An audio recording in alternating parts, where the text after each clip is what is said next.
So we finally arrived at stage 3, measuring impact. And you took us through the history, and there's a lot of measurement tools and metrics out there, a little bit hard to make your way through it.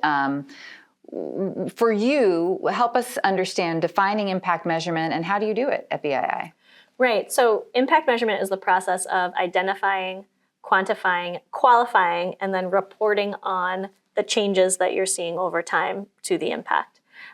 This is kind of the main piece of this comes out of the outcomes that you're looking to generate, right? So you have what your goals are for impact, and then how are you going to measure? Like, what are the bricks in that wall that will get you to building that impact? And so the metrics are the kind of individual units that will help you understand how you're getting there. Some impact investors measure across their portfolio. They say, these are our metrics for our whole portfolio. Everybody reports on these metrics. Other impact investors pick a couple for each portfolio company, and then they only report on them. And then their aggregate is sort of, some are in common, some companies have metrics in common, others don't, but they sort of tell a broader story. At BII, we have portfolio-wide impact metrics because we're really focused on this economic justice piece and on localization and sustainability. And so we're able to drill down into those specific metrics for those outcomes that we're chasing. So I know, back in 2016, around then, when we were looking for, okay, so can we use some standard out there? We looked at B-Lab, we wanted to use those standards, but at the time, there wasn't a racial equity thesis, nor was there an intersectional thesis that looked at racial equity and the planet, or looked at racial equity and gender equity. So we ended up building our own. Not something I would recommend because the field has changed, fortunately, but we built our own. So do you want to walk us through what it looks like at BII? Sure. And I love that you mentioned that, because building our own is not only selecting the metrics, the kind of overview of metrics that we want to measure, but then also putting them together into a system and practically, how do we go through and ask those questions in a survey form and then aggregate the data. And so all of that, which was, kind of right as I was joining BII, a little bit before, thankfully some of this was built before I joined, thank you, and to those that contributed to it. But that work had to be sort of done by hand or from scratch.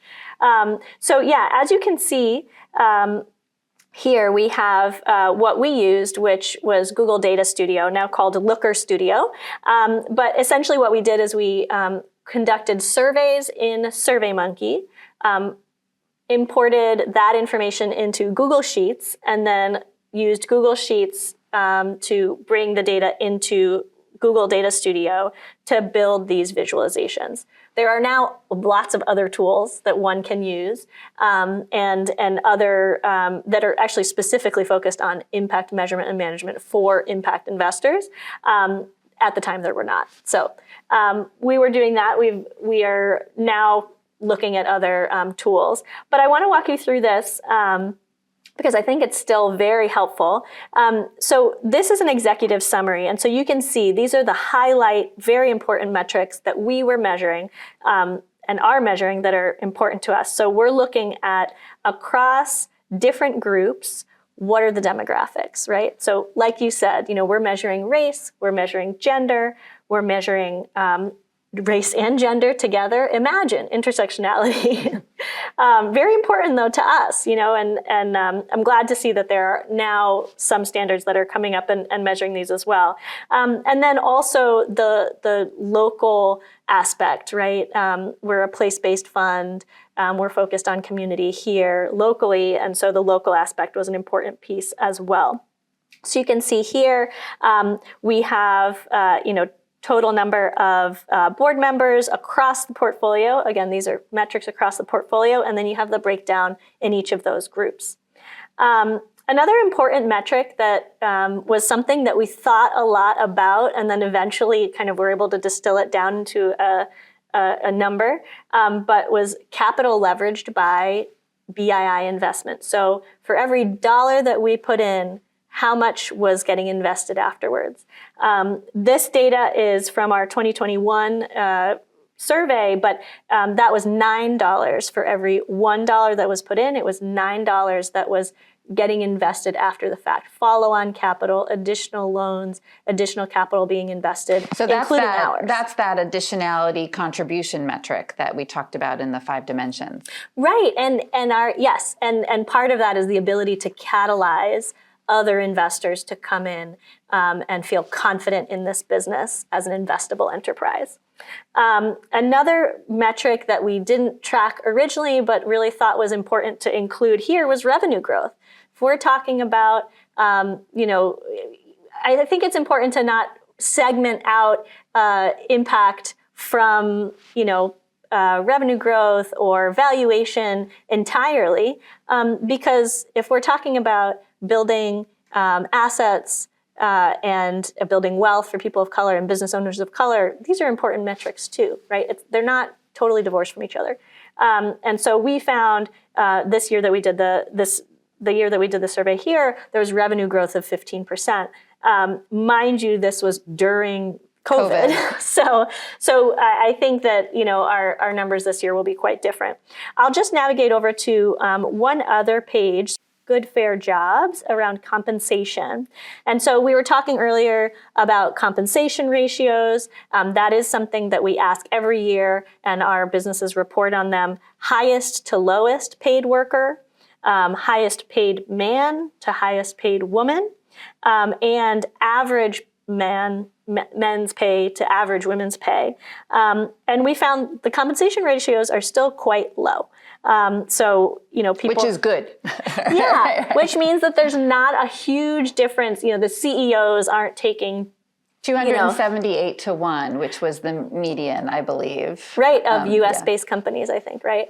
And so there isn't this wide disparity because, of course, we're also after closing the racial wealth gap. And part of that is making sure that there is not such a disparity between highest paid and lowest paid workers. So that's a metric we track across the portfolio. We also track total compensation awarded and by demographics. And so it's really, while we're not paying the wages, right? Part of our investment, right, may be paying the wages.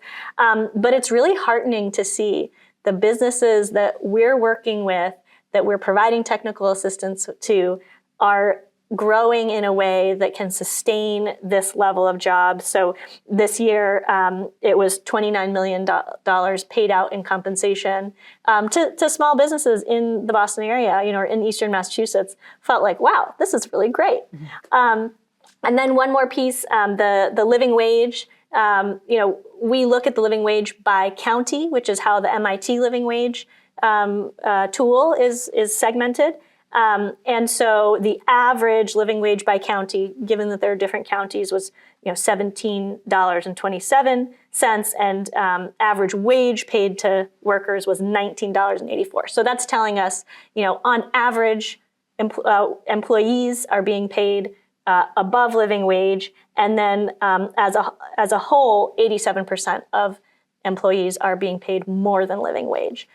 So that's good news. And then I'll also just mention, there's also ways to capture qualitative data as well.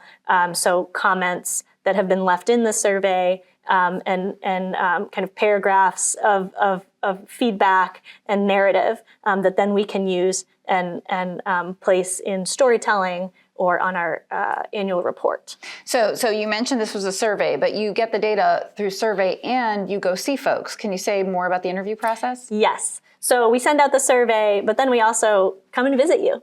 During COVID, those were virtual visits. We've been getting back to on-site visits as the company's work setup allows for.